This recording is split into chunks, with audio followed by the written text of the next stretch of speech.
Donc, je vous souhaite tous la bienvenue sur ce webinaire dédié à la fenêtre bois.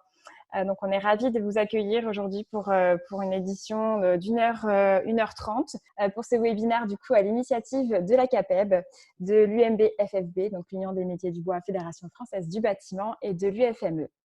Ce webinaire du coup a été réalisé donc par le CNDB, représenté aujourd'hui par moi-même et puis par Sarah Laroussi. Bien sûr, il a été organisé avec le soutien du Codifab et le relais de bois.com.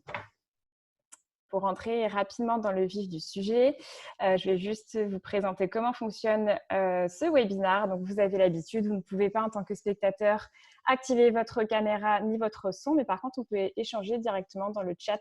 Vous avez une petite bulle conversée dans un coin de votre écran. Et je passe tout de suite à la présentation du programme et du déroulé de cette petite pause déjeuner. Donc, on aura l'intervention de 3 personnes. Donc, on va commencer avec l'intervention de Xavier Lecomte, PDG de la société Atulam, qui nous parlera de durabilité, d'entretien, mais également de résistance. On aura ensuite l'intervention de Catherine Guerniou, donc gérante de la société La Fenétrière, conseillère SE au sein de la commission environnement, qui va nous parler cette fois-ci d'esthétique, de sur-mesure et de personnalisation de la fenêtre bois. Et ensuite, on aura l'intervention de Julien Van Lerberg, un particulier qui a fait le choix de la fenêtre bois pour son habitat. Et donc ensuite, on aura un petit temps de questions-réponses. Donc, je vais tout de suite vous laisser entre les mains de Xavier Lecomte. Et encore une fois, bienvenue pour ce webinaire dédié à la fenêtre bois. Merci. Bonjour à tous. Xavier Lecomte, donc je préside Atulam. Atulam, c'est une entreprise située en Creuse qui existe depuis 1965, que j'ai racheté en 97 et qui fabrique exclusivement tout ce qui est menuiserie extérieure en bois sur mesure. Menuiserie extérieure, ça couvre la fenêtre, la porte-fenêtre, le coulissant, la guillotine, enfin tout type d'ouverture. Et surtout, nous fabriquons en véritable sur-mesure. Je pense que le bois est le matériau qui permet vraiment de fabriquer tout ce qui est possible de fabriquer. C'est pour ça que j'insiste sur la notion de vrai sur-mesure.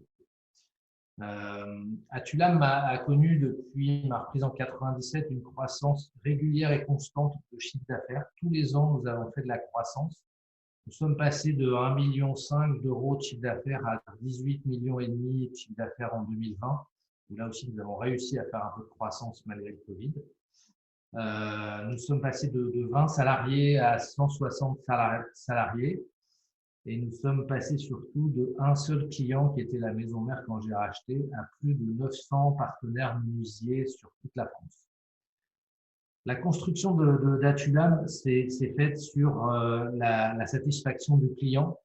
Nous avons une clientèle, nous travaillons via des menuisiers pour des clients finaux, qui sont des clients plutôt CSP+, très exigeants.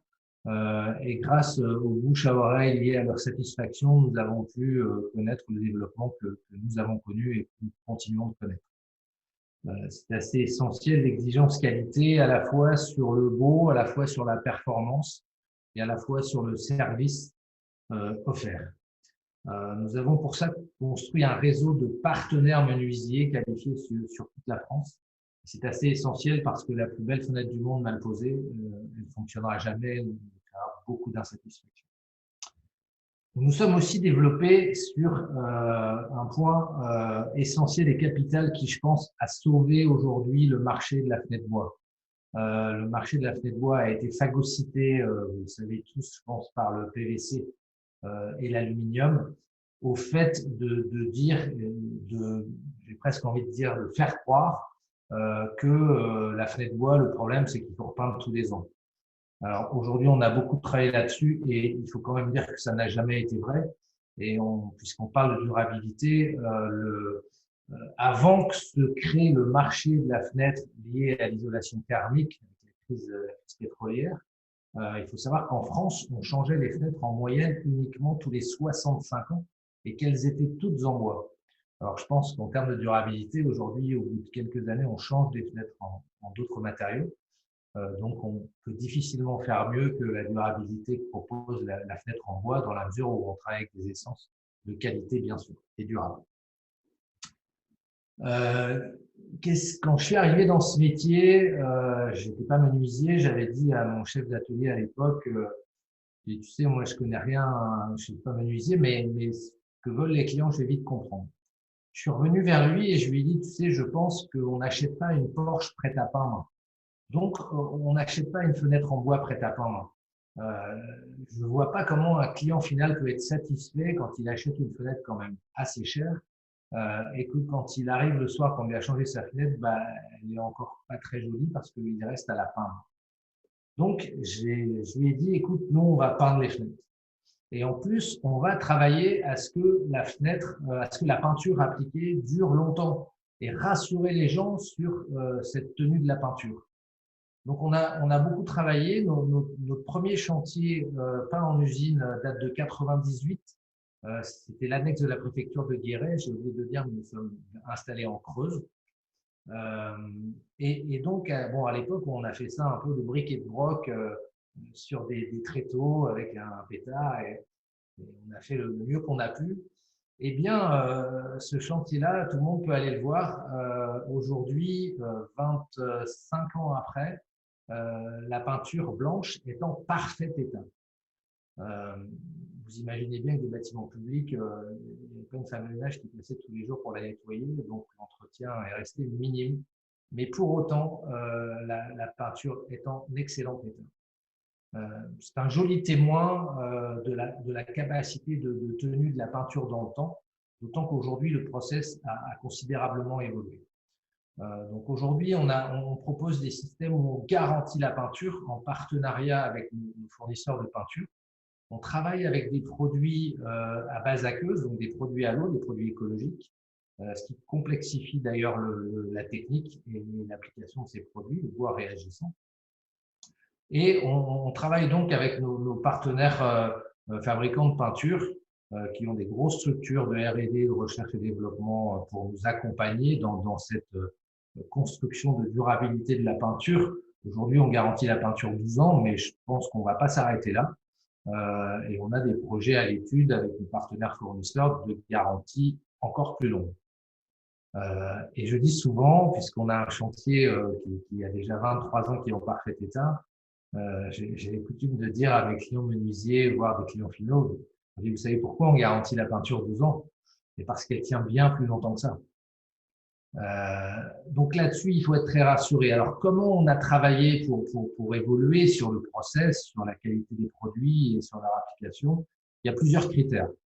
Le premier, c'est la qualité de l'essence de bois choisie. Il est clair que si vous construisez des fenêtres avec des essences de bois non durables, il y en a, bah, là, vous vous mettez en danger. Vous pouvez faire ce que vous voulez avec la peinture. La fenêtre ne durera pas très longtemps. Par contre, si vous choisissez des essences, qu'elles soient en résineux, en feuillus européens et français notamment, comme le chêne, ou des bois exotiques haut de gamme et très durables, et bien là, on se donne les moyens d'avoir une tenue de la peinture vraiment longue dans le temps et une tenue surtout de notre fenêtre, puisque vous savez que des fenêtres en bois avec des essences de bois de qualité, comme le chêne, comme des essences exotiques très durables, voire des mélèzes, voire des pins sylvestres même, aujourd'hui peuvent durer donc 65 ans en moyenne, on les changeait avant, 100, 150 ans sans véritable difficulté, si ce n'est que les fenêtres qui ont 150 ans sont beaucoup moins isolantes que celles qu'on peut proposer aujourd'hui. Donc ça, c'est important. Donc l'essence de bois est important. Ensuite, l'état de surface obtenu par l'usinage, ponçage et ensuite égrainage au cours du process de peinture est lui aussi important. Là, on parle plus de déco. Nous, on est très axé là-dessus. On pense que la fenêtre est un élément de décoration d'une maison. Une fenêtre transforme une façade positivement. Une fenêtre transforme un intérieur. Et ça, c'est un acte de réflexion pour nous essentiel par rapport à notre clientèle finale, où on travaille quand même beaucoup avec des belles demeures, avec des gens qui ont le goût, le sens et l'envie d'une belle déco et d'une qualité de vie améliorée par cette belle déco au quotidien. Donc l'état de surface, ensuite le process lui-même, la qualité des produits. Donc tous les produits sont à base aqueuse, donc sont écologiques. Je crois que je l'ai déjà dit, mais je le redis. Aujourd'hui, on arrive à appliquer plus de 4 produits. On peut appliquer selon les essences choisies, des produits de préservation, un produit d'impression, ensuite un produit de fondure et ensuite un produit de finition. Et les méthodes aussi d'application, donc 4 produits différents qui font que le process complet, lui, nous garantit, enfin ce qu'on a fait en 98, il n'y avait pas tous ces produits-là et ces applications, est encore une nouvelle garantie de la tenue de cette peinture. L'équivalent de ce qu'on applique est de l'ordre de 4 à 6 couches au pinceau si on doit le faire faire par un pinceau. Et enfin, le mode d'application, puisqu'aujourd'hui, on travaille avec des robots comme dans l'automobile, qui nous garantissent une régularité et une qualité d'application complètement optimisée.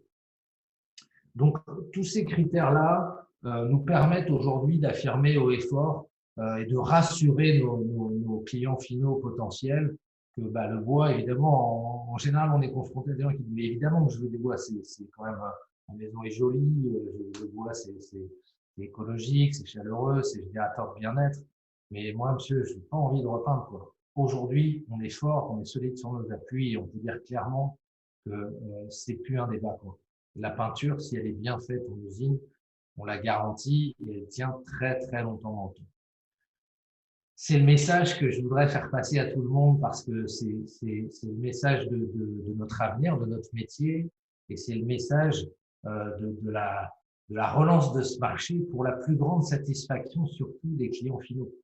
C'est ça qu'il faut voir. Je pense que une fois qu'on a convaincu et rassuré les gens sur le fait que la peinture tient longtemps sur le bois sans entretien, après ça se nettoie, hein, comme vous nettoyez vos carreaux, vous nettoyez vos meubles, vous nettoyez votre intérieur. Voilà, la fenêtre, c'est bien de la nettoyer, je crois que c'est utile. Chacun a son niveau d'exigence sur le sujet. Mais une fois qu'on a convaincu les gens là-dessus, il faut rappeler que au-delà du fait que nous, on travaille pour être certifié sur la traçabilité écologique des origines de nos bois et de l'usage que l'on en fait. Aujourd'hui, quasiment tous nos bois sont issus de forêts certifiées, FSC ou PEFC. Le bois, c'est un matériau naturel, c'est un matériau durable et naturel.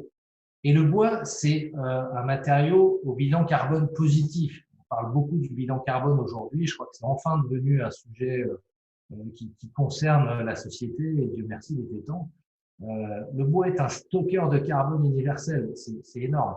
Alors, sauf si votre maison brûle ou si vous mettez à brûler vos fenêtres. Mais tant que le bois n'est pas brûlé, il est stockeur universel de carbone. C'est vraiment c'est un élément sauveur de notre planète. Il faut le savoir, il faut le dire. Ensuite, le bois est générateur de bien-être, je l'ai dit tout à l'heure, mais je pense qu'il faut le dire peut-être pour le comprendre, mais l'univers du bois dans un intérieur apporte beaucoup de bien-être, beaucoup de chaleur. C'est un matériau chaud, chaleureux, et ça, c'est un élément un peu impalpable, mais qui se ressent et qui, à mon sens, est important. La déco, le bien-être et le bois aussi, c'est le matériau le plus performant en sécurité parce que le bois, ça se tord pas, ça se perce très difficilement. Ce sont des bois à densité forte. C'est pas besoin d'anticiper des vendeurs parce que le bois, ça se tord pas, encore une fois. Donc, on va forcer une fenêtre en bois très facilement. C'est très compliqué. Le bois aussi est un matériau très performant en acoustique parce que c'est la masse qui fait l'isolation acoustique et le bois, les montants des fenêtres en bois sont très denses, donc très efficaces en termes d'affaiblissement acoustique. Ensuite, le bois, ça se repeint. C'est-à-dire que si vous voulez refaire votre intérieur, si vous décidez que le salon, il était beige, mais ce serait bien qu'il vienne gris ou rouge, eh bien, la fenêtre bois à l'intérieur, elle se repeint très facilement. Et ça aussi, c'est un atout. On fait aussi beaucoup de bicolore. On peut mettre du ton bois à l'intérieur et de la couleur à l'extérieur. Aujourd'hui, on est vraiment la fenêtre bois est une belle solution pour le monde, pour la déco contemporaine. Grâce aux couleurs, on fait les couleurs que veut le client, on les fait en bicolore. Ça aussi, c'est une offre nouvelle et très intéressante pour les gens qui veulent aller encore plus loin dans leur recherche déco et esthétique. Et enfin, le bois, ça se répare et ça se répare, surtout, ça se remet à neuf. C'est-à-dire que quand vous pratiquez, on a fait des tutos sur YouTube sur le sujet, mais si vous faites le bois, vous pouvez l'abîmer fortement. On l'a fait avec un ciseau à bois, on a clairement fait un trou dedans, on a mis de la pâte à bois orange pour que ça se voit bien sur une fenêtre blanche, et on l'a repeinte et on ne voit on ne voit rien, c'est vraiment remis à neuf. Donc voilà tout un tas de facteurs qui mettent en avant tous les atouts de la fenêtre bois aujourd'hui. Et je finirai par la capacité à faire des grandes dimensions, à faire des fenêtres cintrées en plan, et à faire aussi des fenêtres à mouton et gueule de loup, qui sont des fenêtres haussmanniennes à l'ancienne, tout en préservant et en maintenant le niveau de performance exigé en termes d'isolation, soit thermique ou acoustique. Euh, et donc, on a, je pense, aujourd'hui le matériau dans l'air du temps, fabriqué en France, avec du chêne français. On a le matériau écologique par excellence et on a le matériau qui offre toutes les possibilités de sur-mesure dont vous pouvez avoir besoin. Et on a un matériau qui se repeint pas tous les ans, loin s'en faut, puisque quand on applique la peinture correctement, on est à 87% de fenêtres vendues peintes en usine et l'objectif, c'est de ne plus vendre que des fenêtres peintes en usine. Et là, on est garant pour le client final d'une solution très durable, sans entretien, sans avoir besoin de repeindre ses fenêtres. Voilà, voilà mon message. J'espère qu'il a été le plus clair possible. Je reste à votre disposition si vous avez des questions et je vous remercie de m'avoir écouté. Merci beaucoup Xavier. En effet, on a eu quelques petites questions. On y répondra à la fin du webinaire. Du coup, on va laisser d'abord la parole à Catherine Garnier. Avec plaisir. Bonjour à toutes et à tous. Alors, eh bien moi en fait, je dirige une entreprise de menuiserie également. Donc nous, on est en région parisienne. On a tout misé depuis de longues années sur la proximité et l'importance du circuit court. Alors je suis un peu un vilain petit canard, car en fait, nous sommes fabricants PVC et également fabricants aluminium. Mais surtout, nous commercialisons aussi du bois et c'est pour ça que nous sommes là aujourd'hui. Le bois me tient particulièrement à cœur et donc pour moi, c'est très, très important, comme l'a expliqué Xavier. La fenêtre bois, avant tout, elle doit être fabriquée par des entreprises de qualité. Il y a réellement un savoir-faire, comme nous l'a démontré Xavier. Et ce qui est important en fait dans cette menuiserie bois, et moi je le sais très bien étant donné que je travaille les trois matériaux, c'est ce côté sur mesure. En fait, elle s'adapte vraiment au bâtiment. Contrairement à des menuiseries qui vont être industrielles ou des menuiseries qui vont être en standard, où là, en fait, vous allez devoir adapter la menuiserie au bâtiment. Et ce n'est pas du tout la même chose, parce que dans ces cas-là, j'ai envie de dire, vous n'allez pas du tout avoir le même rendu. Or que vraiment, quand une menuiserie s'adapte au bâtiment, pour la pose, pour la mise en œuvre, pour également l'esthétisme, c'est pas du tout, le résultat va pas du tout être le même. Et comme Xavier vous l'a bien décrit également, vraiment, vous avez une adaptation qui est quasiment 100% sur mesure. Au niveau des finitions, vous avez des gammes qui peuvent être traditionnelles. Il parlait de noix et gueule de loup qui sont à l'ancienne.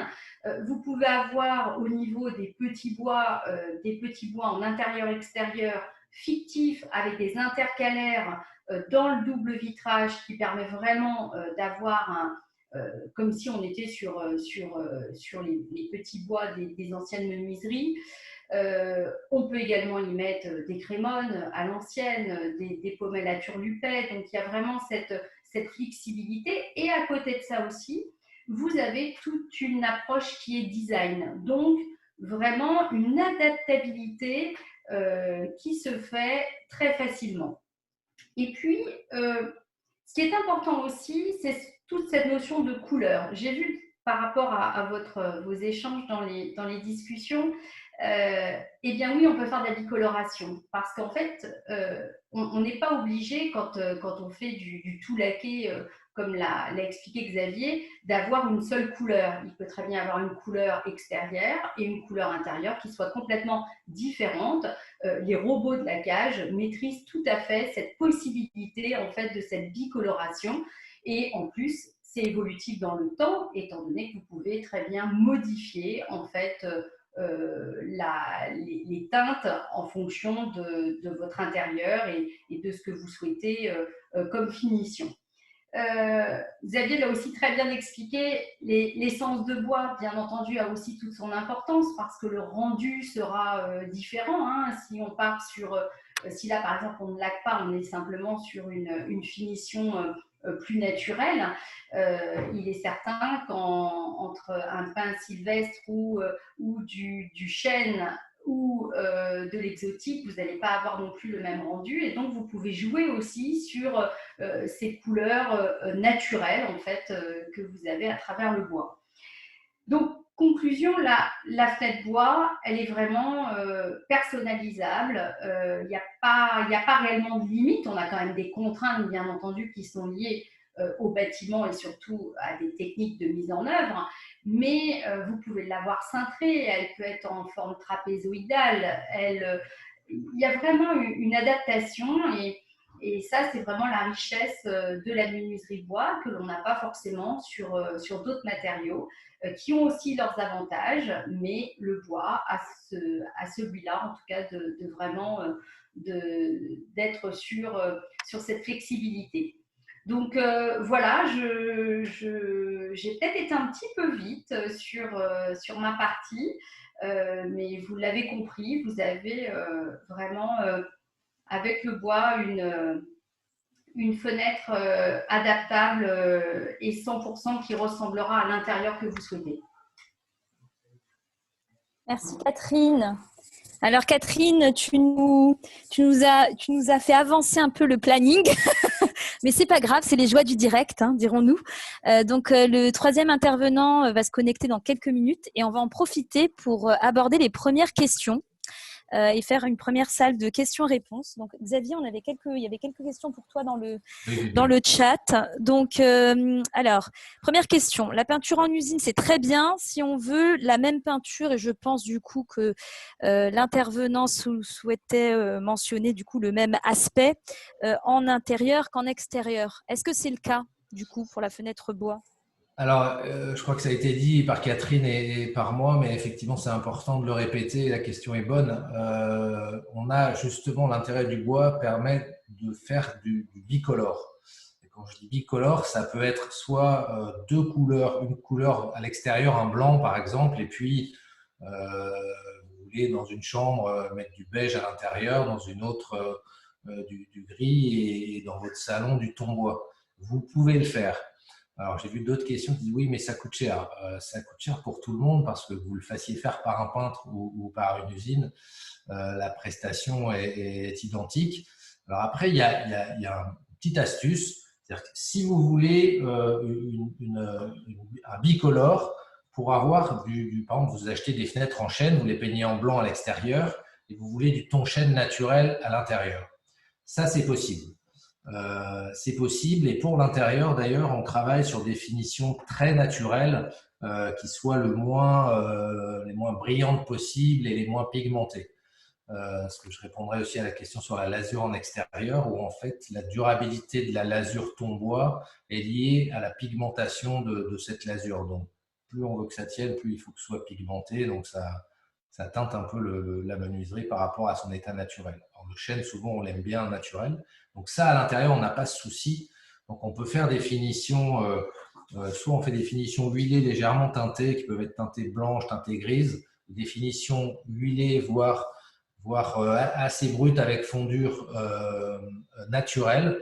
Et là, on a des rendus chêne naturels très aboutis et très sympas esthétiquement. Et on n'a pas le problème de la résistance aux intempéries à l'intérieur.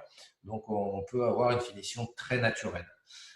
Une astuce pour des gens qui veulent avoir une couleur à l'extérieur et une couleur à l'intérieur, Là, pour faire des économies, entre guillemets, vous pouvez acheter les fenêtres à l'usine qui va vous les faire de la couleur de l'extérieur, quelle qu'elle soit. On a des machines à faire les couleurs, donc on fait vraiment le râle que vous souhaitez, la couleur que vous souhaitez. Il y a des... Et ensuite, pour l'intérieur, là, vous pouvez éventuellement faire appel à un peintre qui va simplement pratiquer un petit égrenage pour que la peinture accroche sur la couche de finition qui a déjà été appliquée à l'usine et qui va appliquer dans chaque pièce la couleur que souhaiteront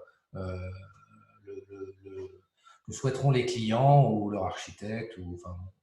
Et ça, c'est un moyen éventuellement économique d'avoir une couleur différente dans chaque pièce qui sera appliquée pour le coup par le peintre une fois le chantier posé.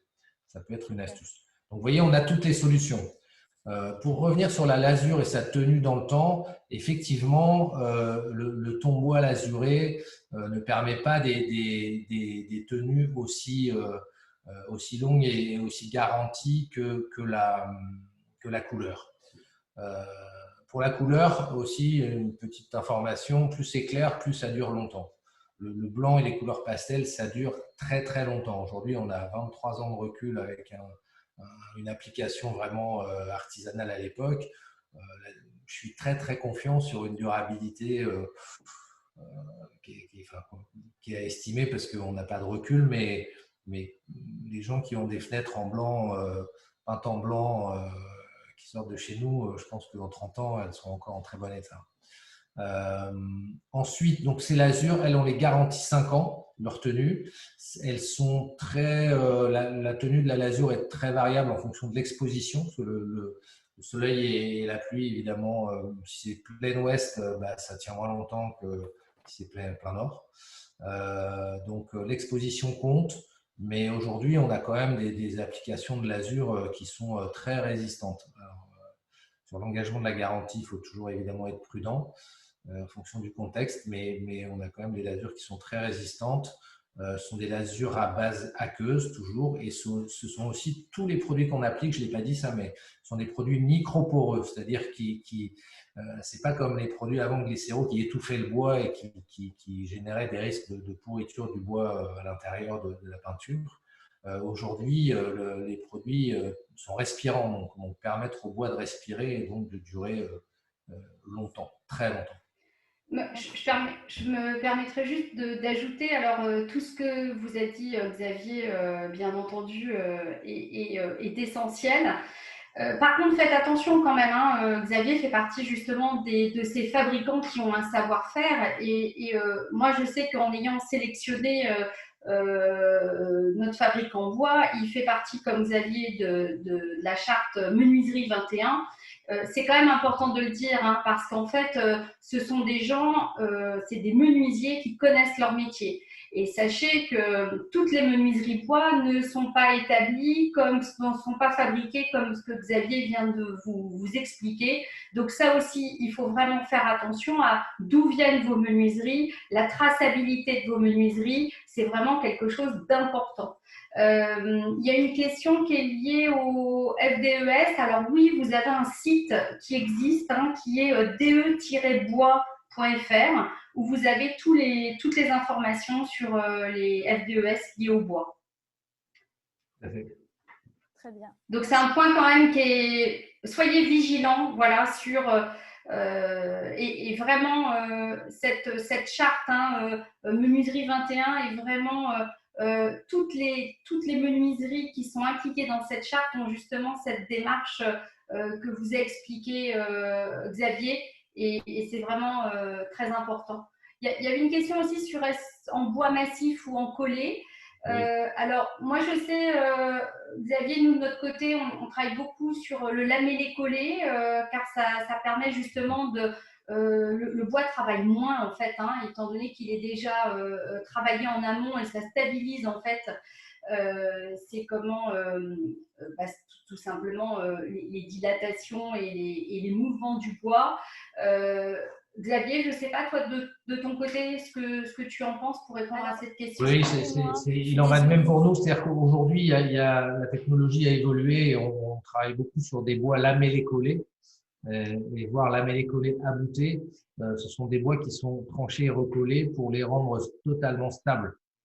Et ça, c'est un énorme progrès de la qualité du bois qu'on utilise en termes de stabilité. Le bois de travail ne travaille quasiment plus et très stable, que ce soit en lamellé collé avec des parements massifs qui permettent de faire du lamellé collé, donc du bois stable, avec des parements extérieurs qui ont un rendu massif, enfin identique à du massif. On voit pas les aboutages entre les morceaux de bois qui sont recollés entre eux pour permettre cette stabilité. Donc ça, c'est un vrai progrès qui est généralisé et qu'on utilise effectivement tous au sein du label Menuiserie 21. Alors, je vais dire un mot et Catherine a raison d'avoir rappelé. Le label Menuiserie 21, c'est un label qui a été créé à l'initiative de la Fédération du bâtiment et de ses adhérents soucieux de la reconnaissance de qualité et du mal qu'on se donne à garantir des qualités de produits et de services dans nos métiers. Et on est enfin, il y a un site qui s'appelle Label Menuiserie 21, vous retrouverez, ou Charte Menuiserie 21, je ne sais plus exactement le nom, mais vous le trouverez facilement. Et là, vous avez tout un tas d'entreprises qui sont suivies par le FCBA, auditées, contrôlées. On doit faire des essais régulièrement de nos menuiseries. J'ai vu apparaître une question sur le sujet. Toutes nos menuiseries sont testées régulièrement en termes d'AEV. Et on voit, on a des performances, en tout cas, on a des PV de performance qui sont au maximum de ce qu'on peut obtenir en termes d'étanchéité à l'air, à l'eau et au vent. Donc ça, c'est important aussi. Et du coup, on laisse la parole à Julien Van Lerberg, qui interviendra en tant que particulier qui a fait le choix de fenêtres bois. Julien, merci d'être parmi nous. Je ne sais pas si ton micro est activé et si du coup tu peux intervenir. Très bien. Bonjour tout le monde. Oui, nous on est particulier. On a retapé. C'est la deuxième maison que l'on retape. Et la deuxième maison que l'on retape avec des fenêtres en bois. On a retapé une première maison en Île-de-France, près de Fontainebleau, en 2010, pour laquelle on avait utilisé des fenêtres en bois. On voulait des fenêtres en bois parce qu'on était dans un village qui était classé et il nous fallait du bois. Et en se rapprochant du menuisier, donc lui nous avait conseillé les fenêtres, c'était les fenêtres de la marque Atulam. Donc on a fait poser, on en était très contents. Le seul choix par souci d'économie, on avait pris des fenêtres prêtes à peindre au lieu de fenêtres peintes. Ce qu'on a un peu regretté après parce que c'était beaucoup de temps, on n'a pas le savoir-faire pour le faire nous-mêmes. On pensait que c'était facile, mais ça ne l'était pas. Bon, ça c'est des choses, mais bon voilà, on a revendu la maison en 2019. Donc on a des fenêtres qui avaient 9 ans, voilà, qui n'ont pas bougé. Enfin, le système de fermeture fonctionnait très bien. On était très contents. Et donc on a racheté une maison l'année dernière, donc dans le sud-ouest cette fois, en Aquitaine, en Gironde, près de Langon, au sud-est de Bordeaux. Une très grande maison de maître dans laquelle il y avait tout à refaire, et entre autres les menuiseries. Il y avait beaucoup de menuiseries, il y avait une vingtaine de fenêtres à refaire. Donc là, on s'est posé un peu plus la question parce que là, rien ne nous a imposé le bois, mais on a choisi le bois pour différentes raisons. Tout d'abord parce que c'était une belle bâtisse et on voulait rester sur des matériaux nobles. Et donc, on a une appétence particulière pour le bois. Pour nous, c'est plus naturel et voilà, on est très attaché au sensoriel. Et la maison qu'on avait en Île-de-France, l'ouverture-fermeture de la fenêtre bois, genre, je sais pas l'expliquer, c'était peut-être complètement subjectif, mais nous, on avait vraiment quelque chose à l'ouverture-fermeture, le son, le poids que ça faisait, enfin, c'était, voilà, tout l'aspect sensoriel était vraiment beaucoup plus, enfin, nous plaisait beaucoup, sachant qu'avant d'être propriétaire, on était locataire comme beaucoup, et là, on était dans une maison qui avait des huisseries en PVC. Et donc, on a été utilisateur de PVC pendant assez longtemps. Et c'est vrai que pour nous, la grosse différence avec le bois, c'est vraiment ça, c'est cet aspect sensoriel. Et le fait comment dire, du coup, on avait Pardon, il y avait donc oui cet effet sensoriel et après sur l'aspect décoration en intérieur, on trouvait que c'était beaucoup plus chaleureux. Il y avait un rapport avec le bois qui était différent que le PVC. Donc ça, c'était ce qui nous plaisait beaucoup. Et ensuite, ce qui nous faisait un peu peur, c'était cette première expérience avec les fenêtres qu'on avait dû peindre nous-mêmes.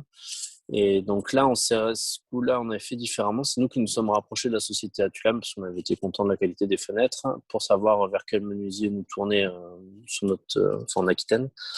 Et donc là, avec le menuisier qui nous avait été conseillé, on a pu vraiment définir le projet. Et donc, on est allé sur des fenêtres qui étaient déjà peintes avec une garantie 10 ans sur la peinture. Et là, du coup, c'est royal. Donc, là, elles ont été installées l'année dernière. On en est vraiment très contents. Et voilà, au niveau qualité, il n'y a rien à revoir. Et du coup, voilà, nous, c'est tout ce qui nous a décidé et ce qui nous plaît et ce qui nous convainc aujourd'hui. Je ne sais pas si j'en ai trop dit, si j'ai endormi tout le monde ou pas. Très bien, merci Julien, c'est parfait. Du coup, pour toi, alors en 3 mots, tu l'as un peu expliqué, mais ça permet de rappeler quand même les choses. Les 3 qualités fortes de la fenêtre bois, quelles seraient-elles du coup? Qu'est-ce qui t'a décidé, motivé? Est-ce que tu t'étais renseigné sur d'autres fenêtres avec d'autres matériaux également? Et du coup, qu'est-ce qui a fait pencher la balance? Alors, on s'était juste renseigné sur le PVC parce qu'on avait une mauvaise expérience avec de l'alu quand on était étudiant, dans la résidence étudiante où on était, et je m'étais juré que jamais le jour où j'aurai une maison, je mettrais de l'alu. Donc, du coup, j'étais resté sur cette idée-là. Et donc, on avait demandé des devis avec du PVC. Mais voilà, vraiment, ce qui nous a décidé, c'était vraiment cet aspect sensoriel. C'était plus chaleureux, c'est plus naturel, c'est plus durable. Donc ça nous plaisait beaucoup. Et puis, pour nous, les qualités de durabilité étaient les mêmes que du PVC. Et donc, à choisir, on a préféré s'orienter vers le bois, sachant qu'en plus, comme je vous l'ai dit, c'était une bâtisse avec du cachet, c'est une bâtisse ancienne, avec des parquets en bois, et on se voyait pas mettre du PVC sur nos fenêtres, alors qu'on n'en avait pas ailleurs dans la maison. Ok. Bon, super. Merci beaucoup pour ce avec retour plaisir. d'expérience. Du coup, je vous propose qu'on continue les questions-réponses. Alors, moi, j'en avais noté quelques-unes, mais il y en a plein d'autres qui sont arrivées depuis. On avait une question, pour du coup Xavier ou Catherine, ou les deux, au sujet de l'affaiblissement acoustique des fenêtres et les résistances à l'effraction. Est-ce que vous pouvez nous en dire quelques mots chacun, en fait? Oui, sur notre site internet et via le label Menuiserie 21, le site label Menuiserie 21, vous retrouvez les performances de toutes les menuiseries proposées et vous retrouvez justement ce haut niveau de performance. Après, le niveau de performance acoustique ainsi que retardataire d'effraction, alors l'acoustique, il y a des PV qui sont effectués dans les labos certifiés. Ces PV sont liés aussi au choix du vitrage. C'est-à-dire que vous avez des vitrages qui ont différents niveaux de performance d'isolation acoustique, et forcément il y a un lien fort entre le vitrage et la performance de la menuiserie, la performance obtenue de la menuiserie en termes d'acoustique. Simplement, à vitrage égal, compte tenu de la densité du bois et donc de la partie des montants qui constituent la fenêtre, il y a une optimisation de cette efficacité acoustique. Et pour le côté retardataire d'effraction, là, il n'y a pas vraiment de PV. Simplement, là aussi, il faut choisir en complément des montants qui sont en bois, des vitrages plus ou moins retardataires d'effraction. Mais on sait que quand vous prenez une fenêtre en plastique pour la percer, c'est assez simple. Pour la tordre, c'est assez simple. L'alu aussi, ça se tord. Moi, j'ai vu des coulissants qui, par le vent, parce que la maison était en travaux, n'ont pas fermé, les rails s'étaient tordus en partie haute et les coulissants s'étaient effondrés, quoi. Ça, le bois, ça se tord pas. Voilà. Il y a également la gamme. C'est lié aux définitions physiques de ce matériau, tout simplement. Il y a également la quincaillerie hein, sur laquelle, par rapport, si vous mettez en fait tout ce Ouais. qui est galets champignons, ça permet aussi d'avoir une meilleure tenue en fait de la menuiserie, enfin au niveau sécurité. Et par rapport à ce que disait Xavier sur l'acoustique, ce qui est aussi très important, hein, ça va être derrière la mise en œuvre, hein, parce qu'une menuiserie avec un affaiblissement important, si sa mise en œuvre n'est pas bien faite, eh bien, vous n'aurez pas les résultats escomptés. Donc, c'est vraiment un binôme entre la qualité de la menuiserie, son vitrage et bien entendu sa mise en œuvre. Merci Catherine, merci à tous deux. Une autre question, qu'en est-il du grisaillement? On sait que le Alors, bois grisaille, du coup, comment ça fonctionne? Enfin, comment est impacté ou comment sont impactées les fenêtres par ce phénomène naturel? alors ça, souvent, c'est un souhait d'architecte, enfin, qu'on a constaté, ou de clients finaux, hein, mais qui apprécient le fait de ce grisement du bois naturel, notamment pour une essence connue pour ça, qui est le mélèze. La différence majeure entre le mélèze et le pin sylvestre, pour parler des bois résineux, c'est que le mélèze a un vieillissement naturel avec un grisé très particulier, souvent très apprécié. Ça, c'est un choix, hein, c'est un choix esthétique. On recherche ce grisaillement. Si vous achetez des fenêtres lasurées en usine, vous n'aurez pas ce grisaillement. L'azur protège, parce que là aussi, on met une impression, un fond dur et une lasure. La lasure peut être plus ou moins foncée. Enfin, la teinte appliquée peut être plus ou moins foncée. On propose en général soit une lasure claire, soit une lasure foncée. Après, on peut aller dans des nuances un peu plus techniques, mais ça peut s'envisager. Et là, la fenêtre, enfin, la teinte du bois ne va pas griser. Très bien, merci. Une autre question au niveau des essences. Quelles sont les essences de bois qui sont utilisées aujourd'hui pour la fenêtre? Tu nous disais, Xavier, tu nous parlais de chêne tout à Oui. l'heure, de certification aussi. C'est une question qui revient assez souvent au niveau de la provenance des bois ou en tout cas de la certification. Est-ce qu'on a quelques éléments du coup de réponse déjà sur le choix des essences à privilégier pour une menuiserie et puis du coup sur ce système de provenance certification? Oui, tout à fait. C'est un vrai bon sujet qui est en pleine en plein mouvement et en pleine évolution, plutôt favorable. Aujourd'hui, concrètement, alors une première certification que nous on exige et qui est exigée par le label Menuiserie 21, c'est la certification du collage pour le lamellé-collé. Le lamellé-collé, comme on coupe et on recolle les morceaux de bois pour le rendre stable, il faut que cette colle soit bien appliquée, qu'elle ait de bonne qualité, de performance, de tenue. Donc, on travaille avec des collages certifiés CTB-LCA. Ça, pour nous, c'est une obligation incontournable ou équivalent certifications étrangères qui garantissent la même chose. Donc ça, c'est pour le collage. Ensuite, pour les essences, effectivement, on travaille. Alors, je peux pas parler du mélèze, parce qu'aujourd'hui, du mélèze, on n'en trouve plus. Donc, c'est un cas très particulier. J'ai vu une question passer sur les achats de matières premières. C'est vrai qu'en ce moment, c'est très compliqué. On a la chance d'avoir du stock, donc on arrive à gérer ça au mieux, mais les perspectives sont un peu incertaines. Ensuite, donc, en termes de choix d'essence, sur les résineux, on travaille essentiellement avec du pin sylvestre ou du mélèze qui ont les caractéristiques physiques adéquates pour fabriquer de la fenêtre et avec des origines Europe du Nord et toutes issues de forêts certifiées. Ensuite, et là je parle quasiment au nom de tous les gens du label Menuiserie 21, je ne parle pas que pour Atulam. Pour le chêne, nous on travaille aujourd'hui exclusivement avec du chêne français, transformé en France. On a plusieurs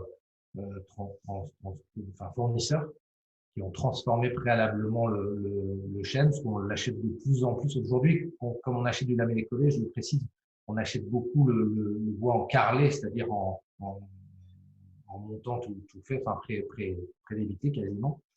On n'achète pas des grumes, beaucoup moins. On achète de l'avivée, c'est-à-dire des planches de bois, on va dire, pour pouvoir les recouper sur mesure quand on en a besoin. Le mélèze vient pas de France, le mélèze il vient soit d'Autriche, soit de Sibérie. Et le mélèze de Sibérie est de meilleure qualité que le mélèze autrichien, pour répondre à une question que je vais s'afficher en ligne.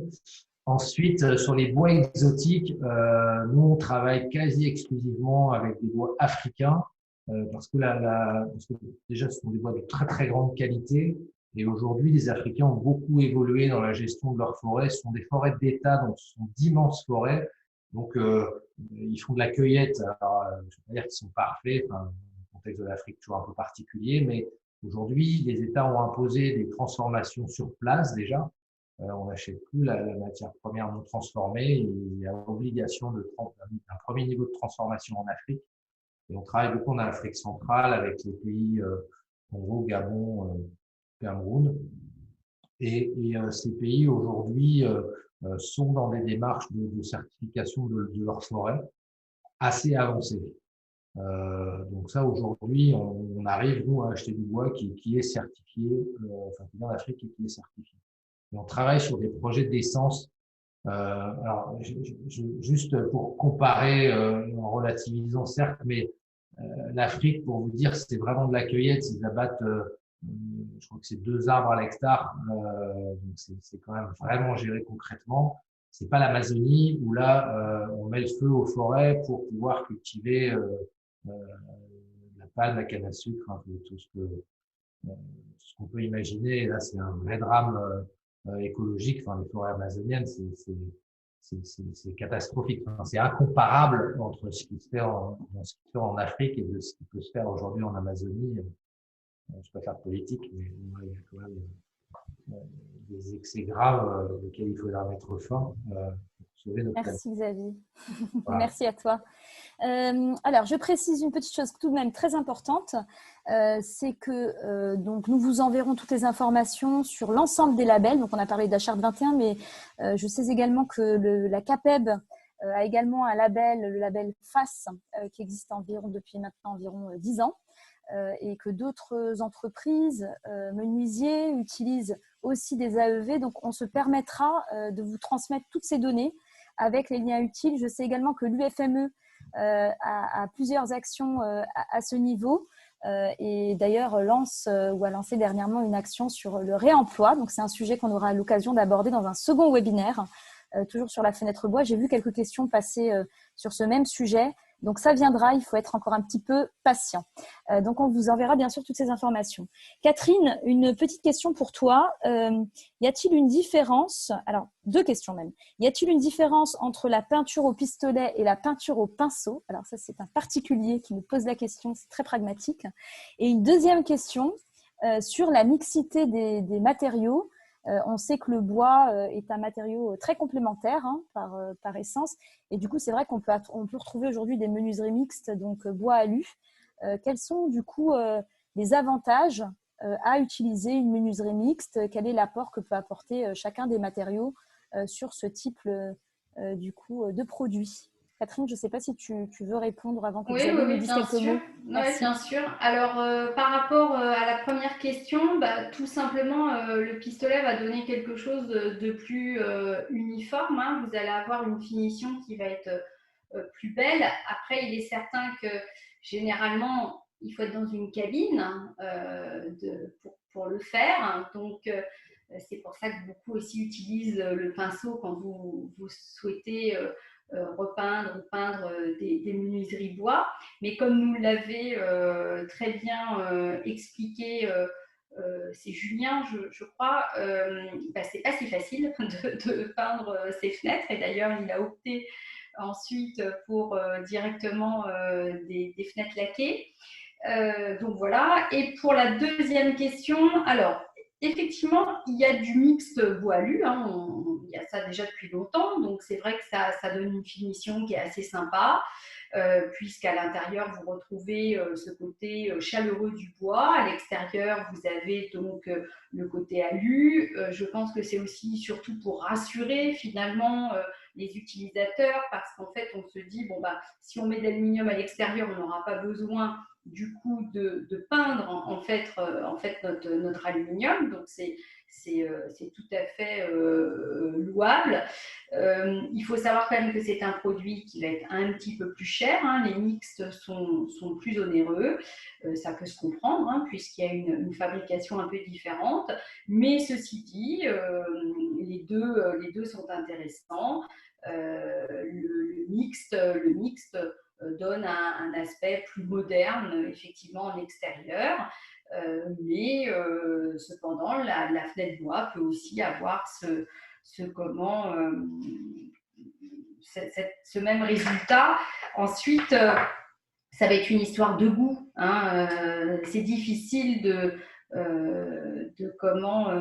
statuer, de dire non au mix. Le mix a aussi son avantage au niveau finition. Merci Catherine. Xavier, si tu veux intervenir, chose que tu fais très bien et je t'en remercie, je vous remercie tous d'ailleurs pour cet événement. Il faut bien que tu cliques, en fait, tu vas dans le chat en bas, envoyer à, et tu peux choisir donc tous les panélistes et et participants. Donc il faut bien que tu mettes les deux pour que tout le monde te voit en fait. Les panélistes, c'est les intervenants. Ça c'est pour le petit mémo technique. Voilà, ce sera plus simple si tu veux qu'on te lise. Voilà. Alors, une ou deux dernières questions. C'est vrai que les questions sont nombreuses. Donc, comme on vous l'a expliqué, pour respecter le timing et cette heure pause déjeuner, toutes les questions qui ne seront pas en fait abordées aujourd'hui seront traitées dans un second temps et les réponses vous seront partagées dans un document Excel que vous recevrez dans quelques jours avec le lien vers le replay qui vous permettra de revoir du coup ce webinaire et également donc les liens utiles vers les sites UMB, FFB, CAPEB, UFME ainsi que toutes les démarches qui vous ont été présentées, les liens aussi vers les intervenants et leurs coordonnées. Donc vous recevrez bien sûr tout ça dans quelques jours. Une petite question. Alors on a des questions de particuliers qui, comme on le sait tous et comme on peut être amené à le penser, se disent on peut le faire nous-mêmes. Et j'aimerais que vous interveniez sur ce sujet. On nous demande par exemple s'il est possible de commander des châssis non peints ou bien quelles sont les démarches à entreprendre quand on veut refaire ces fenêtres bois, décapage, ponçage. Donc, est-ce que vous pouvez nous apporter quelques précisions du coup sur les démarches à suivre et peut-être un point d'alerte aussi sur du coup tous les artisans aujourd'hui qui sont menuisiers, qui sont disponibles et professionnels et qui peuvent être peut-être les plus à même à faire certains travaux. Il y a des choses qu'on peut faire facilement nous-mêmes, mais d'autres sur lesquelles il faut, je ne pense pas, s'aventurer. Donc, si vous avez quelques infos à nous partager là-dessus. Merci. Alors, le faire soi-même, on peut tout faire soi-même, mais c'est très compliqué. Déjà, il faut utiliser des bons produits. Et ça, je crois que c'est essentiel. C'est-à-dire, si vous achetez une peinture bas de gamme, vous en aurez pour votre argent et ça risque de ne pas tenir longtemps. Et le témoignage de Julien Van Herwaeg était intéressant sur le sujet. Ça fait beaucoup de déçus. Pour comparer, alors du coup, j'ai répondu qu'aux conférenciers là, par la messagerie. Là, je ne sais pas comment je peux forwarder à tous les participants. On leur enverra. D'accord, j'ai fait pas mal de réponses écrites. Mais l'application de la finition au robot en usine, c'est d'abord infiniment plus qualitatif en rendu esthétique. Ça passe par des étapes de séchage avec des zones d'humidification où la peinture se tend et ensuite on la sèche. Enfin bon, donc le rendu esthétique est incomparable. Et puis, ça équivaut à 4 à 6 couches appliquées au pinceau par un peintre. Donc, déjà, si vous comparez les devis, il faut lui demander de faire 4 couches au pinceau, qu'il fasse un devis pour l'application de 4 couches et vous verrez que votre option de finition, elle n'est pas chère. Et surtout, elle est durable. Vous aurez un rendu durable. Bon. Oui, vous pouvez. Maintenant, alors déjà, il faut enlever la peinture existante. C'est un vrai travail. Hein. Il faut poncer. Ensuite, il faut recréer un état de surface qui soit bien poncé, qui soit propre, il faut égrainer à la fin. Ensuite, il faut passer une impression à minima. Ensuite, il faut idéalement égrainer parce que les produits à l'eau font que les fibres du bois remontent. Donc, il faut reprendre les cannes de ponçage pour réétaler les fibres du bois pour que l'état soit lisse. Ensuite, mettre idéalement à fondure ensuite re-égrener et ensuite passer la couche de finition en plusieurs couches pour que ce soit durable. Donc oui, c'est faisable, mais quel travail, quoi. Nous, c'est 4 opérations avec ponçage, séchage, en tout cas entre les 2 dernières opérations, et séchage entre chaque opération et ponçage, séchage avant la couche de finition. Donc c'est un gros boulot, mais ça peut se faire. Il faut des bons produits, voilà, en résumé. Merci beaucoup. Catherine, tu veux dire peut-être un petit mot, un complément?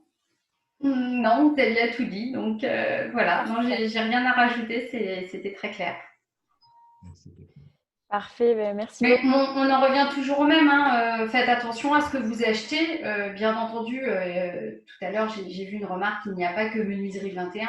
On est tout à fait d'accord. Oui. Mais faites attention, voilà. Mais c'est comme beaucoup de choses. Moi, je sensibilise beaucoup en ce moment nos clients sur ce qu'on achète, ce que vous achetez, la qualité. Donc, tout ça va dépendre aussi après de la durabilité et du résultat que vous souhaitez obtenir. Il y avait une petite question juste qui était pertinente aussi, j'ai vu sur les prix. Une fenêtre de qualité, ça a un coût. Il y avait un point sur le bois. Le bois n'est pas plus cher que l'aluminium, hein. Donc voilà, ça c'est certain. Et puis par rapport au PVC, oui, le PVC est moins coûteux, mais après ça dépend ce que l'on veut obtenir. Voilà, et aussi en fonction de son budget. Donc je crois qu'il faut voilà, il faut se donner, si on veut quelque chose de chouette, et comme le disait, je trouve que l'intervention de Julien était très intéressante sur ce confort intérieur et même ce bruit. Il parlait du bruit, j'ai trouvé que c'était très intéressant cette approche. Oui, ça a un coût, mais en même temps, quand vous investissez dans une menuiserie, et comme le disait Xavier, c'est pour 30, 40, 50 ans, hein, une maison. Tu parlais de 65 ans, je crois, de les changements de menuiserie. Alors, sans en arriver à